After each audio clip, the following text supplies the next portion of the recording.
ئەوەی خوا بیەوێت دەبێت، ئەوەشی نەیەوێت نابێت. سبحان الله، فیرعون وتی ئەی ئاسیا ئەم مناڵە پێشکەشی تۆ بێ و با سەری نەبڕن. مناڵێک کە تازە لەدایک بووە، موسا پێغەمبەر صلی الله عليه وسلم دەستی کرد بە گریان، چونکە مناڵ کاتێک کە هەرچی بەسەرا بێ هەرەگری، برسی بێ، ئازاری هەبێ، هەموو چەکی مناڵ تەنها گریانە. مناڵ دەستی کرد بە گریان کە موسا پێغەمبەر صلی الله عليه وسلم. ئەمجا کۆشکی فیرعون هەمویان سەرقاڵ بوون. ئاسیا فەرمانی کرد بڕۆن هەرچی ئافرەتەیە بۆم بهێنن، ئەوانەی کە شیرە دەن بۆم بهێنن بزانم شیری کێگرێ، بزانن شیری چی ئافرەتێکە خوا خزمەتی مناڵەکەم بکات. وەک ئێستا شیری ئەم شیرانە ئێستا نەبوو بەم شێوەیە مناڵ بەخێو کرێ، ئەبێ ئافرەتێ بەخێوی کردایە. بەڵام سبحان الله هەر ئافرەتێک ئەهات شیر بداتە موسا پێغەمبەر صلی الله عليه وسلم، موسا ڕەفزێ کرد، شیری یەک ئافرەتێکی نەخوارد. بەڵام بۆ خوای گەورە دەفەرمێ وحرمنا عليه المراضع من قبل، ئێمە حرامان کرد لەسەر موسا سەلامی خوای لەسەر بێ، نابی شیری هیچ کەسێک بخوا غێری دایکی. خوا حرامی کرد مناڵێک ناتوانێ شیری هیچ ئافرەتێک بخوات، بۆ لەبەرەوە خوای گەورە وعدی دا فەرمی ئەی دایکی موسا کوڕەکەت بۆ ئەگەڕێنمەوە مەترسە، خەمیش مەخۆ. بۆیە هیچ ئافرەتێک نەیتوانی موسا سەلامی خوای لەسەر بێت تێر بکە، هەموو شیرەکانی ڕەفز دەکرد. هەر ئافرەتێکیان دەهێنا ئەمە کارەساتێک گەورەیە، هەمویان سەرقاڵ بوونە. باشە ئەم مناڵە بۆ شیری هیچ ئافرەتێک ناخوا، بەڵام نازانم ئیشی خوایە.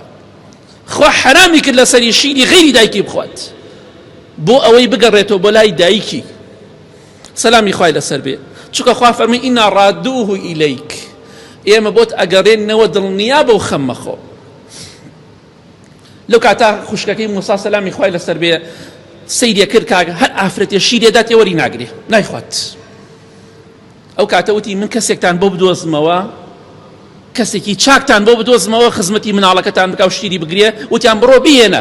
ئەویش بە پەلات وتی دایگیان وەرە لە کۆشکەوە بانگت دەکەن، لە کۆشکی فیرعون و بانگت دەکرێت، ئەبێ دایکی چۆن ڕۆشت بێ. بەڵێ دایکی ڕۆشت، مناڵەکەی کرە باوەش و یەکسەر مناڵەکە شیرەکەی دایکی کرد. سبحان الله، ئیشی خوا چەندێ جوانە. ئاسیا وتی ڕەزا و ڕەحمەتی خوای لەبێ، وتی لێرە بمێنێرەوە مادەم شیرەکەی تۆی گرتووە، شیری تۆی گرتووە، لێرە بمێنەرەوە خزمەتت دەکەم. ئەو شتی وەڵی من ناتوانم ماڵ و مناڵی خۆم واز لێ بێنم، ئەگەر ئەم دەیتێ لە ماڵەوە خزمەتی ئەەکەم. سبحان الله، هەر ئەو ڕۆژە کە مناڵەکەی کرە ناو سنووقەکەەوە، هەر ئەو ڕۆژە خوا مناڵەکەی بۆ گەڕانەوە. بەڵام بەچی گەڕانەوەیەک؟ بەبێ ترس.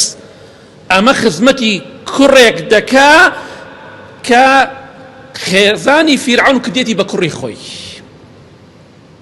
مەسروف و هەموو شتێک لەسەر ماڵی فیرعونە. دژمنی فیرعون خزمەتەکرێ لەسەر بوجە و مەسروفی فیرعون زاڵم مستەمکار. ئیشی خوا زۆر جوانە، تۆ نازانی خوای گەورە چی ئیشێ بۆ تۆ دەبردەکە. دەیەها بەڵام موسیبەتی گەورە هەبوو لە کۆڵت بۆ تۆ پێی نازانیت، بۆیە خۆ تەسلیمی خوا بکە.